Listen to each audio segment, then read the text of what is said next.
وضو کا طریقہ کیا ہے؟ آئیے ایک حدیث دیکھتے ہیں جو وضو کے طریقے پر سب سے کامل حدیث مانی جاتی ہے، جس سب سے مکمل طریقہ اسی حدیث میں بیان کیا گیا ہے۔ یہ حضرت حمران کی حدیث ہے، صحیح مسلم کے اندر ہے، اور حدیث کا نمبر ہے 226، صحیح مسلم کتاب الطہارہ 226 نمبر کی حدیث ہے۔ حضرت عثمان غنی کے غلام حضرت حمران یہ روایت کرتے ہیں، کہتے ہیں کہ حضرت عثمان غنی نے وضو منگایا۔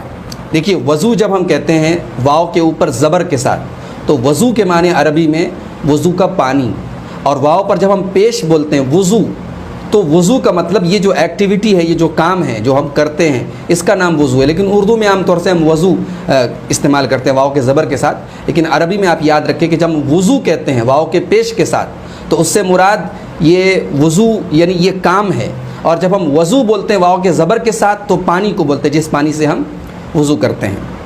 تو حضرت عثمان غنی نے وضو کا پانی منگایا، فتوضا، اور آپ نے وضو کیا، فغسل کفیہ ثلاث مرات، آپ نے اپنی دونوں ہتھیلیوں کو 3 بار دھلا، اپنے دونوں ہاتھوں کی ہتھیلیوں کو 3 بار دھلا، ثم مزمزہ، پھر کلی کی، واستنثر، اور ناک جھاڑی، ناک صاف کی، ثم غسل وجہہ ثلاث مرات، پھر اپنے چہرے کو 3 بار دھلا، ثم غسل یدہ الیمنی الی المرفق ثلاث مرات، پھر اپنے داہنے ہاتھ کو ٹخنے سمیت 3 بار دھلا، ثم غسل یدہ الیسری مثل ذلک، پھر بائیں ہاتھ کو بھی اسی طریقے سے 3 بار دھلا، ثم مسح رأسہ، پھر اپنے پھر اپنے سر کا مسح کیا، ثم غسل رجلہ الیمنی الی الکعبین، پھر اپنے داہنے پیر کو ٹخنے سمیت 3 بار دھلا، ثم غسل الیسری مثل ذلک، پھر بائیں پیر کو 3 بار دھلا،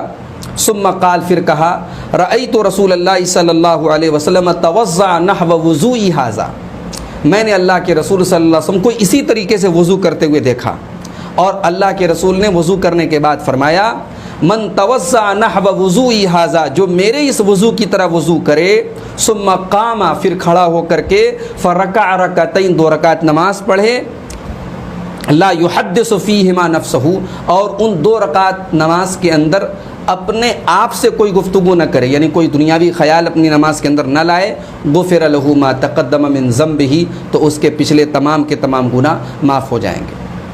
یہ وضو کا طریقہ حضرت عثمان غنی نے جو بیان کیا، اس میں بہت ساری چیزیں آپ نے دیکھا ہوگا کہ نہیں بیان کی گئی ہیں، جیسے کلی کا ذکر ہے، ناک جھاڑنے کا ذکر ہے، لیکن ناک میں پانی کھینچنے کا ذکر نہیں ہے، کان کے مسح کا ذکر ہے، ہم اس پر آگے ذکر کریں گے۔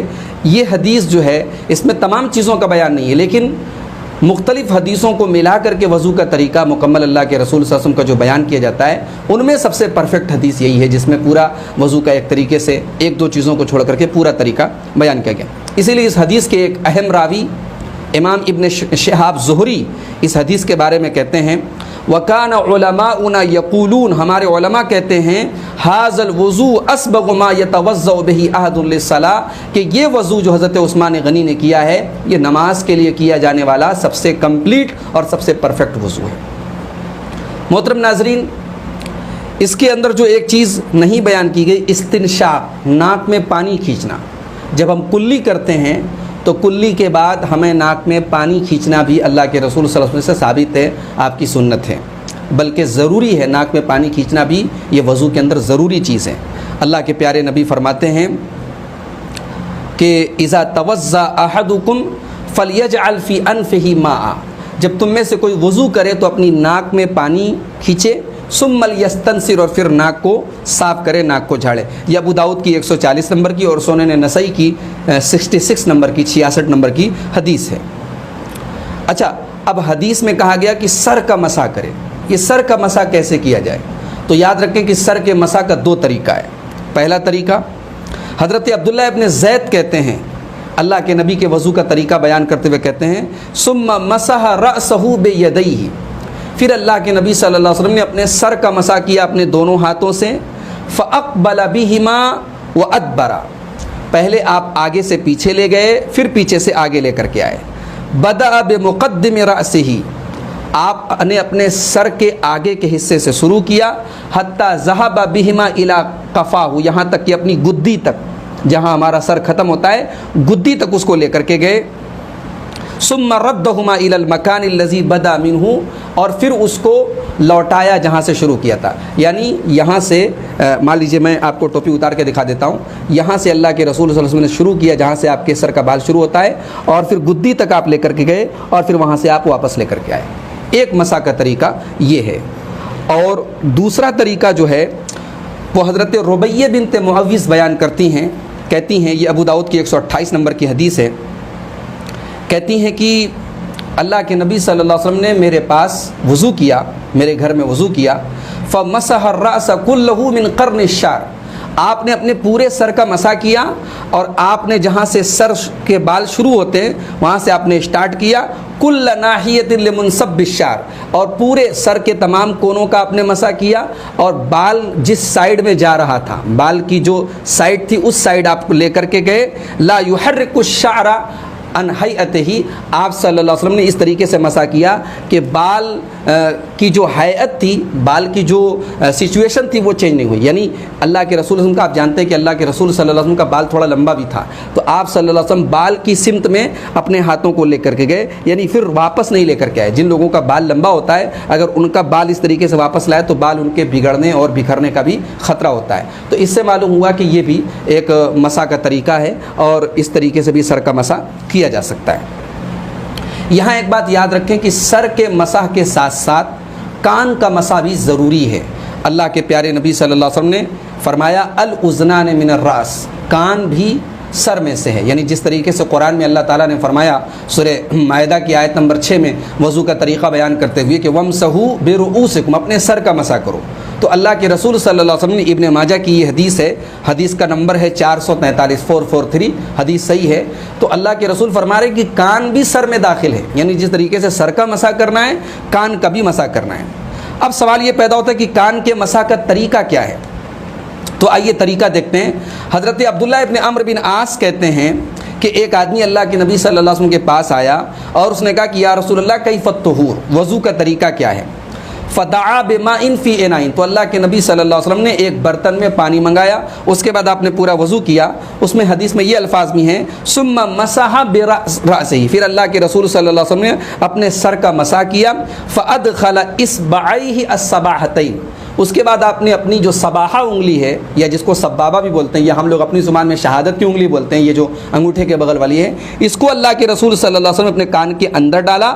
ومسح بابہامیہ علی ظاہر اذنیہ، اور اپنے انگوٹھے سے کان کا جو اوپری حصہ ہے اس کا آپ نے مسح کیا. وبالسباحتین باطن اذنیہ، اور اپنے انگلیوں کے ذریعے کان کے اندر کا، یعنی ان کو کان کے اندر ہم ڈالیں گے اور انگوٹھے سے کان کے اوپر کا مسح کریں گے، اس سے اندر مسح کریں گے، اس سے اوپر کریں گے. اس طریقے سے اللہ کے رسول صلی اللہ علیہ وسلم نے کان کا مسح کیا. یہ جو حدیث میں نے آپ کے سامنے بیان کی یہ ابو داؤد کی 135 نمبر کی حدیث ہے اور ابن ماجہ کی 422 نمبر کی حدیث ہے.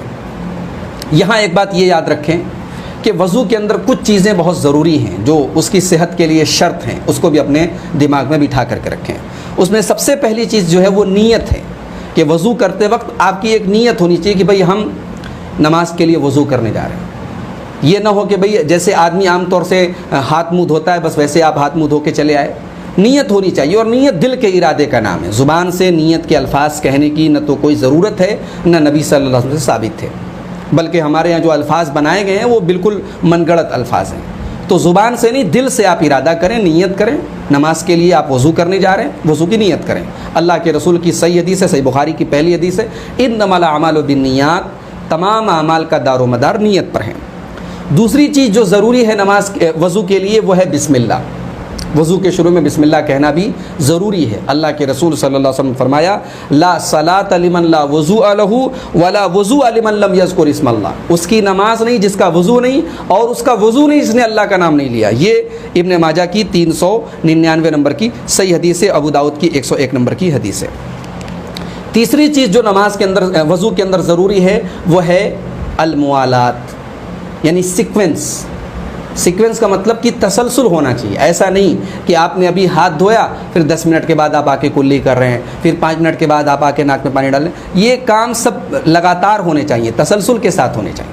بھئی تھوڑا بہت اگر مان لیجیے کہ آپ وضو کر رہے ہیں، وضو کے دوران کسی نے آواز دی، آپ گئے سن کے چلے آئے، تھوڑا بہت اگر آپ نے 2-4 منٹ کا ٹائم لے لیا تو اس سے فرق نہیں پڑے گا.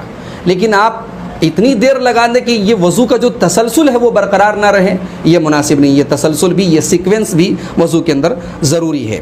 حضرت خالد بن معدان رضی اللہ تعالیٰ عنہ کہتے ہیں کہ اللہ کے نبی صلی اللہ علیہ وسلم نے ایک آدمی کو دیکھا کہ وہ نماز پڑھ رہا ہے، وفی ظہر قدمیہ، اور اس کے پیر کے پیچھے لمعۃ قدر الدرہم، ایک درہم کے برابر سوکھی جگہ ہے، چمک رہی ہے. لم یصبہ الماء، وہاں پانی نہیں پہنچاتا. تو اللہ کے نبی صلی اللہ علیہ وسلم اگر چاہتے تو یہ کہہ سکتے تھے بھائی تم نے اپنا پیر لگ رہا ہے ٹھیک سے نہیں دھلا، جاؤ پیر دھل کے چلے آؤ پھر سے نماز پڑھ لو. اللہ کے نبی صلی اللہ علیہ وسلم نے ان کو وضو اور نماز کو دہرانے کا حکم دیا. یہ حدیث ابو داؤد کی 173 173 نمبر کی صحیح حدیث ہے. تو یہ حدیث اس بات کی دلیل ہے کہ جو سیکوینس ہے وضو کے اندر یہ ضروری ہے کہ تسلسل، لگاتار وضو کے جو اعضاء دھلنے ہیں، جو کرنا ہے لگاتار کرنا ہے، اس کے بیچ میں گیپنگ نہیں ہونی چاہیے. اسی طریقے سے ترتیب بھی ضروری ہے. جو وضو کے اعضاء کی جو ترتیب ہے، اللہ کے نبی صلی اللہ علیہ وسلم جو ترتیب ثابت ہے اسی ترتیب سے وضو کرنا چاہیے. یہ ترتیب بھی ضروری ہے. اللہ کے رسول صلی اللہ علیہ وسلم نے جتنے بھی صحابہ نے وضو کا طریقہ بیان کیا، سارے صحابہ نے اسی ترتیب سے بیان کیا ہے. ناک جو جھاڑی جائے گی، سب سے پہلے ہم دونوں ہاتھ دھلیں گے، پھر اس کے بعد ہم کلی کریں گے، پھر ناک میں پانی کھینچیں گے اور اس کے بعد ہم ناک جھاڑیں گے. ناک میں پانی کھینچنے کے بعد ہم ناک جھاڑیں گے. تو ناک جھاڑنے کا جو کام ہے یہ لیفٹ ہینڈ سے کرنا اللہ کے رسول کی سنت ہے. حضرت علی کہتے ہیں، یہ سنن نسائی کی 90 نمبر کی صحیح حدیث ہے، وَنَثَرَ بِيَدِهِ الْيُسْرَى، اللہ کے نبی صلی اللہ علیہ وسلم نے اپنے بائیں ہاتھ سے ناک جھاڑی. اب یہاں ایک مسئلہ اور یاد رکھیں کہ جب ہم کلی کرتے ہیں تو ایک چلو ہم نے پانی لیا، اب اسی میں سے آدھے پانی سے ہم کلی کریں اور آدھے پانی کو ہم ناک میں کھینچ لیں، اور تینوں بار ہم ایسا کریں، یعنی ایک چلو پانی لیا، آدھے سے ہم کلی کریں اور آدھا ناک میں ڈال لیں. تو یہ عمل سنت ہے اللہ کے رسول کی. اگر آپ چاہیں تو الگ الگ چلو بھی لے سکتے ہیں، لیکن یہ عمل کہ ایک چلو پانی لے کر کے آدھے سے ہم کلی کریں اور آدھا ناک میں ڈال لیں، یہ زیادہ بہتر اور افضل ہے. حضرت عبداللہ ابن زید کی جو حدیث میں نے آپ کے سامنے ابھی پڑھی تھی، جو صحیح بخاری کی کتاب الوضو کی 183 نمبر کی حدیث ہے، اس میں یہ الفاظ ہیں کہ اللہ کے نبی صلی اللہ علیہ وسلم نے ایک ہی چلو سے تمزمزہ واستنشقا، کلی بھی کی اور ناک میں پانی کھینچا، اور آپ نے ایسا 3 بار کیا. ناک میں جب ہم پانی کھینچیں تو پانی کھینچنے میں تھوڑا مبالغہ کرنا، یعنی قاعدے سے اچھی طریقے سے پانی کو کھینچنا، یہ بھی اللہ کے رسول کی سنت ہے. لیکن ہاں، روزے کی حالت میں ایسا نہیں کرنا چاہیے. اللہ کے نبی صلی اللہ علیہ وسلم نے فرمایا وَبَالِغْ فِي الْإِسْتِنشَاقِ، ناک میں پانی کھینچنے میں مبالغہ کرو، یعنی خوب اچھی طریقے سے ناک میں پانی کھینچو، إِلَّا أَن تَكُونَ صَائِمًا، الا یہ کہ تم روزے کی حالت میں ہو. یہ ابو داؤد کی 142 نمبر کی حدیث ہے. پہلے داہنے اعضاء کو دھلنا سنت ہے، بعد میں بائیں اعضاء کو. جیسے آپ مان لیجئے کہ جو ہے ہاتھ پہلے تو جب شروع میں دھوئیں گے تو دونوں ہاتھوں کو ساتھ میں دھوئیں گے، لیکن جب ہم کہنیوں سمیت ہاتھ کو دھل رہے ہیں تو پہلے داہنے ہاتھ کو دھلیں گے. اسی طریقے سے پیر دھل رہے ہیں تو پہلے داہنے پیر کو دھلیں گے، جیسا کہ حضرت عثمان غنی کی جو لمبی حدیث میں نے آپ کے سامنے پڑھی اس میں اللہ کے رسول کا یہ عمل بیان کیا گیا. وضو کے بعد کون سی دعا پڑھیں گے؟ وضو کے بعد کی جو دعا اللہ کے رسول پڑھتے تھے، اشہد ان لا الہ الا اللہ وحدہ لا شریک لہ واشہد ان محمدا عبدہ ورسولہ اللہم اجعلنی من التوابین واجعلنی من المتطہرین. یہ دعا آپ وضو کے بعد پڑھیں گے. اس کی فضیلت کیا ہے آئیے دیکھتے ہیں. حضرت عمر ابن خطاب رضی اللہ تعالیٰ عنہ کہتے ہیں کہ اللہ کے پیارے رسول صلی اللہ علیہ وسلم نے فرمایا، جس نے وضو کیا اور اچھی طریقے سے وضو کیا اور پھر یہ دعا پڑھی، اشہد ان لا الہ الا اللہ وحدہ لا شریک لہ واشہد ان محمدا عبدہ ورسولہ اللہم اجعلنی من التوابین واجعلنی من المتطہرین. اے اللہ، مجھے تو توبہ، بہت زیادہ توبہ کرنے والوں میں سے اور پاک صاف رہنے والوں میں سے بنا دے. یہ دعا اگر آدمی پڑھ لیں، فتحت لہ ثمانیۃ ابواب الجنہ یدخل من ایہا شاء، اللہ کے پیارے نبی فرماتے کہ اس کے لیے جنت کے 8 دروازے کھول دیے جائیں گے، وہ جنت کے جس دروازے سے چاہے جنت میں داخل ہو سکتا ہے. یہاں ایک مسئلہ یہ بھی یاد رکھیں محترم ناظرین کہ جب ہم وضو کریں تو وضو میں پانی استعمال کرنے میں ہم بہت زیادہ بے دردی سے پانی نہ صرف کریں کہ پانی بہائے جا رہے ہیں. کچھ لوگ نل کھول کے بیٹھ جاتے ہیں تو 10 منٹ تک وضو کرتے رہتے ہیں. یہ مناسب نہیں ہے. پانی کے استعمال میں میانہ روی، بیچ کا راستہ اپنائیں. اللہ کے پیارے نبی صلی اللہ علیہ وسلم بہت کم پانی میں وضو کر لیتے تھے. حضرت عبداللہ ابن مغفل کہتے ہیں کہ اللہ کے پیارے رسول صلی اللہ علیہ وسلم کو میں نے فرماتے ہوئے سنا کہ انہ سیکون فی ہذہ الامۃ قوم، میری امت کے اندر ایسے لوگ پیدا ہوں گے یعتدون فی الطہور والدعاء، جو وضو کے اندر بہت زیادہ غلو سے اور حد سے زیادتی کا کام کریں گے اور دعا کے اندر زیادتی سے کام لیں گے. یہ ابو داؤد کی 96 نمبر کی صحیح حدیث ہے. وضو کے دوران داڑھی کا خلال بھی کرنا چاہیے۔